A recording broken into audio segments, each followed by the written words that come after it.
ఆ దాసి వలన నువ్వు పిల్లల్ని కను, నాకు కొడుకుని ఏం చెప్పానన్నదట. హల్లెలూయా. ఇప్పుడు కూడా చూస్తే మనం గర్భం లేకుండానే పిల్లలు కానీ మిషన్స్ వచ్చినాయి మనకి. మనం ఇంకా కనాల్సిన పని లేదట, కడుపులో మొయ్యాల్సిన పని లేకుండా, కనాల్సిన పని లేకుండా మిషన్సే పిల్లలు కానీ పరికరాలను కొన్ని దేశాలు కానీ పెడతా ఉన్నాయి. కొన్ని దేశాలు మనం పిల్లలు కానీ అవసరం లేకుండా, మోసే అవసరం లేకుండా డబ్బులు ఉన్నోళ్ళు అలా ఇచ్చేసుకోవచ్చట. ఇంకా గర్భాల్ని మాకు ఒక పిల్లగాడు కావాలంటే వేరే గర్భంలో పిల్లల్ని పెంచినట్టుగా కూడా మనం చూస్తూ ఉన్నాం. ఇప్పుడున్న టెక్నాలజీ అది. కానీ అప్పుడున్న టెక్నాలజీ ఏంటంటే వాళ్ళకి కలిగి ఉన్న సమస్తాన్ని యజమానుడు ఏలేవాడు. ఏలేటటువంటి సందర్భాల్లో ఈమెకి ఎవరైనా దాసి ఉందో ఆ దాసిని నువ్వు దాసితో నుండు నాకు పిల్లలు కలుగుతారని చెప్పానంట. దేవుడు చెప్పాడు, నేను నీకు పిల్లల్ని ఇస్తాను అని చెప్పానంట. నేను నీకు పిల్లల్ని ఇస్తాను అని చెప్పిన మాట పక్కకు పెట్టి వీళ్ళు ఏం చేశారంటే తొందరపడ్డట్టుగా మనకు కనపడుతూ ఉంటుంది. తొందరపడ్డట్టుగా, బాధపడ్డట్టుగా, అనేకమైన శ్రమలు అనుభవించినట్టుగా మనకు కనపడుతుంది. ఎందుకంటే ఆయన చెప్తా ఉండు, ఎప్పుడైతే తన దాసితోని పోయి నాకు పిల్లల్ని ఇవ్వు అని చెప్పని అన్నదో ఆ చెప్పిన సందర్భాన్ని బట్టి బాధపడ్డట్టుగా మనకు కనపడుతూ ఉంటుంది. ఏం చెప్పాడు?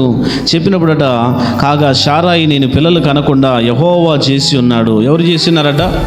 యెహోవా చేసి ఉన్నాడు.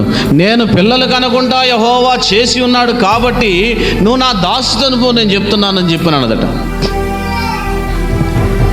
దేవుడే నాకు పిల్లలు లేకుండా చేస్తూ ఉన్నాడు అని చెప్పని ఒక నిర్ణయం తీసుకొని ఉన్నారు.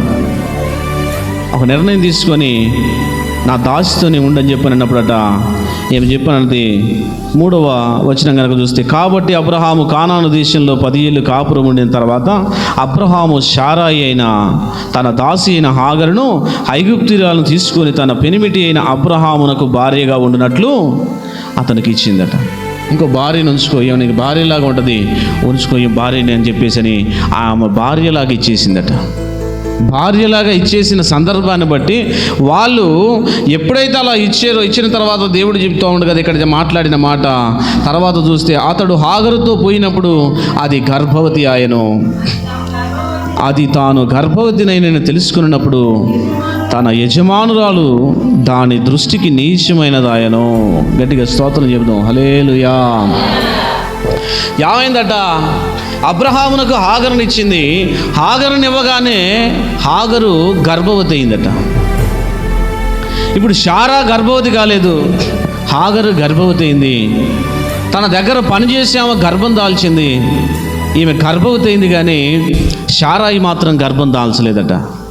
ఈయనంటా ఉండు బాధపడుతూ ఉంది. అసలే బాధ ఎక్కువైపోయింది. తను సంతోషపడింది. ఎవరైతే తన పనికెత్తుందో ఆమె ద్వారా నేను కొడుకును పొందుకుంటున్నానని సంతోషపడదట. సంతోషపడి అనుకునే సందర్భంలో చెప్తా ఉంది, అతడు హాగరుతో పోయినప్పుడు అది గర్భవతి ఆయను. అది తాను గర్భవతినైనని తెలుసుకున్నప్పుడు దాని యజమానురాలు దృష్టికి ఏమైందట? యజమానురాలు దాని దృష్టికి నీచమైందట. ఇప్పుడు ఎవరు నీచమైన వాళ్ళు కనపడుతున్నారట? శారా కనపడతా ఉందట. హాగరుకి శారా తక్కువగా కనపడతా ఉందట. శారా నీచమైనదిగా కనపడతా ఉందట. శారా తక్కువదిగా కనపడతా ఉందట. శారాను చూసినప్పుడట శారా కంటే అహంకారులాగా ఏం ఫీల్ అయిపోతా ఉందట. హల్లెలూయా. గట్టిగా స్తోత్రం చెబుతాం. శారా కంటే నేను గొప్పదాన్ని అనే స్థాయికి ఎదిగిపోయిందట. తన మనసులో అనుకుంటా ఉందట, నేను గొప్పే కదా, తనకు పిల్లలు లేరు, నాకు పిల్లలు ఉన్నారు, దేవుడు నన్ను దీవించాడని చెప్పని అనుకుంటా ఉందట. అనుకొని తన యజమానురాలనట నీచంగా చూడటం మొదలుపెట్టిందట. చాలామంది మనం కనపడుతూ ఉంటాం, పిల్లలు లేదని ముట్టుకుంటే నువ్వు ముట్టుకోవద్దు, లేకపోతే ఫంక్షన్స్కి వచ్చినప్పుడు ఏదైనా చేస్తున్నప్పుడు ఆమెకే పిల్లలు లేరు, ఆమె వచ్చి ముందు పని చేస్తూ ఉందని చెప్పి మన లోకల్లో అనుకుంటూ ఉంటాం. అలాంటి పరిస్థితులు ఎదురవుతూ ఉన్నాయి. అలాంటి పరిస్థితులు ఎదురైపోయి ఈ శారాయిని ఈ హాగరు ఎలా చూస్తుందట? నీచమైన దానిగా చూస్తూ ఉందట.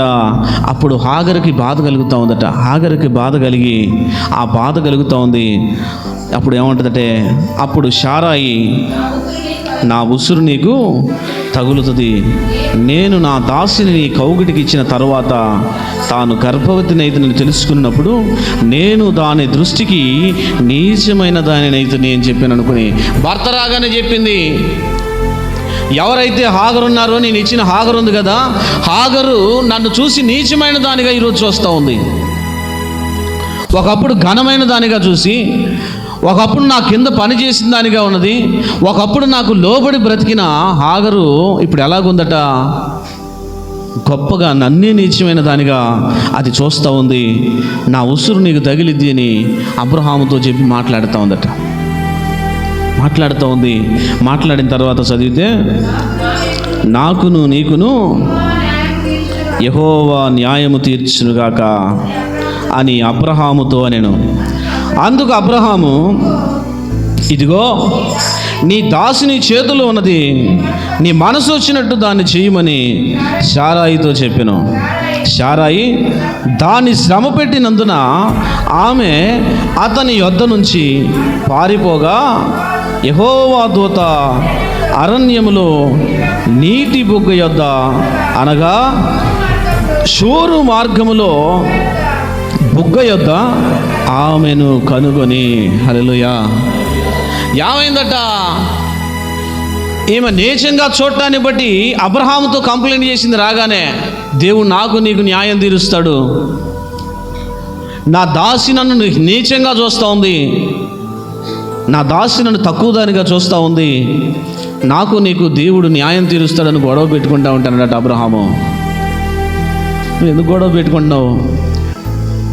నీ దాసి నీ చేతుల్లోనే ఉంది, నీ ఇష్టం వచ్చినట్టు చెయ్యి అన్నప్పుడట ఏం చేసిందట, అప్పుడు శారాయి కొంచెం శ్రమ పెట్టడం మొదలుపెట్టిందట. శ్రమ పెట్టినప్పుడు ఏమేమైందట, దాని శ్రమ పెట్టినందున ఆమె యొద్ద నుంచి అది పారిపోయిందట. ఏమే పారిపోగానే దూరంగా పారిపోయింది. పారిపోతట ఎవరు కలుసుకున్నారట, యెహోవా దూత అరణ్యములో నీటి బొగ్గ యొద్ద అనగా షూరు మార్గములో బొగ్గ యొద్ద ఆమెను కనుగొని, శారాయి దాసి అయిన హాగరు, ఎక్కడి నుంచి వచ్చితివి, ఎక్కడికి వెళ్ళుచున్నావని అడిగినందున అది, నా యజమానురాలైన శారాయి యొద్ద నుంచి పారిపోవచ్చున్నాను అనెను. ఏమైందట, ఆమెతో మాట్లాడుతూ ఉంది ఆ దూత. నువ్వు ఎక్కడి నుంచి వచ్చినావు అని చెప్పాను అనగానే హాగరుతో మాట్లాడుతుంటే హాగర్ అంటా ఉంది, నేను నా యజమానురాలైన శారా దగ్గర నుంచి బయటకు వచ్చేసిన, పారిపోయిన అక్కడి నుంచి వచ్చేసిన అని చెప్పాను అన్నది. అక్కడి నుంచి వచ్చేసిన అన్నప్పుడట ఈయన అన్నాడు కదా, అప్పుడు యెహోవా దూత నీ యజమానురాలు యొద్దకు తిరిగి వెళ్ళి ఆమె చేతి కింద అణిగి ఉండుమని దానితో చెప్పాను. గట్టిగా స్తోత్రం చెప్దాం, హల్లెలూయా. ఏం చెప్పిందట, హాగరును చూసి అన్నది, నువ్వు బయలుదేరి మళ్ళీ శారాయి దగ్గరికి వెళ్ళు, నువ్వు బయలుదేరి శారాయి దగ్గరికి వెళ్ళిన తర్వాత ఆమె చేతి కింద నువ్వు అణిగి ఉండు అని చెప్పాలి. అణిగి ఉండని చెప్పి మళ్ళీ వెళ్ళిపోమని చెప్పింది. ఇప్పుడు హాగర్ ఏం చెప్పాలా, నాకు ఇబ్బంది కలుగుతూ ఉంది, నాకు బాధ కలుగుతూ ఉంది, నేను అక్కడ ఉండలేకపోతా ఉన్నానని చెప్పి ఏం చెప్తా ఉంటే హాగర్ చెప్పిన మాటలను బట్టి దేవదూత అంటా ఉంది, నువ్వు బయలుదేరి మళ్ళీ హాగర్ దగ్గరికి వెళ్ళు అని చెప్పని అంటా ఉంది. ఎందుకంటే ఒక శ్రమ, ఒక బాధ మన జీవితంలో దేవుడు ప్రమేయం లేకుండా మనం అనుకుంటూ ఉంటాం. చాలామంది దేవునికి దూరం అయిపోతూ ఉంటాం, ప్రార్థనకు దూరం అయిపోతూ ఉంటాం. కొన్నిసార్లు చూస్తే ప్రార్థన చేసుకునే సందర్భాలు ఎన్నో కనపడుతూ ఉంటాయి. హల్లెలూయా. ప్రార్థన చేసుకునే సందర్భాలు, ప్రార్థన లేని జీవితాలు, ప్రార్థన చేసుకోవడానికి ఇబ్బందికరమైన పరిస్థితులు ఎన్నో కనపడుతూ ఉంటాయి. ఆ ఇబ్బందికరమైన పరిస్థితులను బట్టి చాలాసార్లు మనం బాధపడుతూ ఉంటాం, చాలాసార్లు మనం ఇబ్బంది పాలవుతూ ఉంటాం, చాలాసార్లు మనం ఇరుకుల్లోకి వెళ్ళిపోతూ ఉంటాం. మనకు తెలియకుండానే మన మార్గాలు శ్రమలోకి వెళ్ళిపోతూ ఉంటాయి. కాబట్టి చెప్తాడు, ప్రార్థన అనేది చాలా ముఖ్యమైనది. ఎందుకంటే కుటుంబం అంతా వదిలిపెట్టి దూరంగా వెళ్ళిపోయినప్పటికీ హాగరు దగ్గరికి ఎవరు వచ్చారట, దేవుడు మాట్లాడుతూ ఉన్నాడట. ఎందుకు హాగరుతో మాట్లాడుతూ ఉన్నాడంటే అబ్రహాము ఒక పద్ధతి నేర్పాడట వాళ్ళకి. అబ్రహాము నేర్పిన పద్ధతిని బట్టి, అబ్రహాము యొక్క పనివాళ్ళు కానీ, అబ్రహాము కానీ ఉండే తీరును బట్టి మన 18వ అధ్యాయం కనుక చూస్తే, 18వ అధ్యాయం 19వ వచనం కనుక ఒకసారి చూస్తే, ఎట్లనగా యెహోవా అబ్రహామును గూర్చి చెప్పినది అతనికి కలుగజేయనట్లు తన తరువాత తన పిల్లలను తన ఇంటి వారును నీతి న్యాయములు జరిగించుచు యెహోవా మార్గమును గైకొనుటకు అతడు వారికి ఆజ్ఞాపించినట్లు నేను అతనిని ఎరిగి ఉన్నాను. చప్పట్లు కొట్టి దేవుని నామాన్ని మహిమపడదాం. ఎలాగెరిగాడట దేవుడు అబ్రహాముని? అబ్రహాము దేవుడు సాక్ష్యం చెప్తా ఉండే అబ్రహాము గురించి. నేను ఎలాగ ఎరిగానంటే అబ్రహాముని, అతను నీతి న్యాయాలను అనుసరించేవాడు ఒకటి. రెండవదిగా తన దగ్గర ఉన్న పనివాళ్ళు కానీ, తన దగ్గర పుట్టిన పనివాళ్ళకు పుట్టిన పిల్లలు కానీ, తన పని వాళ్ళను కానీ అందరినట యెహోవా మార్గములను గైకొనున్నట్లు అతడు వారికి ఆజ్ఞాపించినట్లు నేను అతనికి ఎరిగి ఉన్నానట. మనం చాలామంది గురించి చెప్తాం, ఒక వ్యక్తి గురించి మాట్లాడితే తను అట్లాంటోడు కాదు ఎట్లాంటోడు అని చెప్తూ ఉంటాం. కానీ దేవుడే అబ్రహాం గురించి చెప్తా ఉండు, నేను అబ్రహామును ఏ రీతిగా ఎరుగున్నానట, తన పిల్లలతో తన దగ్గర ఉన్న పని వాళ్ళ పిల్లల్ని కానీ, పని వాళ్ళని కానీ, ప్రతి వారిని కూడా ప్రార్థన విషయంలో కానీ, మోకరించే విషయంలో కానీ, యథార్థత విషయంలో కానీ, నీతి న్యాయాలను అనుసరించే విషయంలో కానీ అబ్రహాము వాళ్ళకి నేర్పినట్టుగా కనపడతా ఉండట. ఇంకో మాట కూడా చూస్తే, ఇంకొక మాట కూడా ఉంటుంది మనకి. ఒకసారి చూస్తే 24వ అధ్యాయం 11వ వచనం కనుక చూస్తే, సాయంకాలమందు స్త్రీలు నీరు చేరుకొని వచ్చు వేళకు ఆ ఊరి బయటనున్న నేల బావి యొద్ద తన ఒంటెలను మోకరింపజేసి ఇట్లా, నేను గట్టిగా స్తోత్రం చెప్దాం, హల్లెలూయా. ఎలియాజరు అబ్రహాము కొడుకైన ఇస్సాకు భార్య దేటానికి పోయినప్పుడు ఒంటెలు కూడా మోకాళ్ళు వేసినాయట. మనుషులు మోకాళ్ళు వేయటం కాదు కానీ ఒంటెలు కూడా మోకాళ్ళు వేసినాయట. ఒంటెలు మోకాళ్ళు వేయటం, తన పని వాళ్ళు మోకాళ్ళు వేయటం, తన దగ్గర ఉన్న వారందరూ కూడా మోకాళ్ళించడం అనేది అబ్రహాము యొక్క జీవితంలో జరుగుతున్న కార్యం. ఇది అబ్రహాము జీవితంలో నేర్పించే కార్యం ఏంటంటే, తన పని వాళ్ళు ప్రార్థన చేస్తూ ఉన్నారు, తన ఇంట పని వాళ్ళకు పుట్టిన వాళ్ళు ప్రార్థన చేస్తూ ఉన్నారు, తన దగ్గర ఉన్న పని వాళ్ళందరినీ కూడా ప్రార్థనలో మోకరింపజేస్తూ ఉన్నాడు. ఇక ఎలియాజరు అయితే తన దగ్గర ఉన్న పెద్ద దాసుడు అయితే ఒంటెలను కూడా మోకరింపజేస్తున్నట్టుగా మనకు కనపడుతూ ఉంటుంది. ఒంటెలు కూడా ప్రార్థన చేస్తున్నాయట.